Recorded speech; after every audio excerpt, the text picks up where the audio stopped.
CM గా ప్రమాణం చేసినప్పుడు ఏ భేదభావం లేకుండా అందరినీ గౌరవిస్తానని సీఎం రేవంత్ ప్రమాణ స్వీకారం చేశారని, కానీ అవన్నీ మరిచిపోయి వెలమ జాతికి టార్గెట్ చేయడం సరికాదని జాగృతి అధ్యక్షురాలు కవిత అన్నారు. రాజకీయంగా ఎదుర్కొనే దమ్ము లేకనే ఇలా ఒక జాతిపై విషం చిమ్ముతున్నారని, ఇలాంటి వైఖరిని సీఎం మార్చుకోవాలని అవసరం ఉందని ఆమె సూచించారు.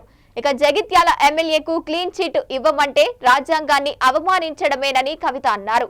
సంజయ్ కి నీతి నిజాయితీ ఉంటే ఎమ్మెల్యే పదవికి రాజీనామా చేయాలని ఆమె అన్నారు. అలాంటి వ్యక్తికి స్పీకర్ క్లీన్ చిట్ ఇవ్వడం సరికాదని, వెంటనే స్పీకర్ తన నిర్ణయాన్ని మార్చుకోవాలని కవిత డిమాండ్ చేశారు.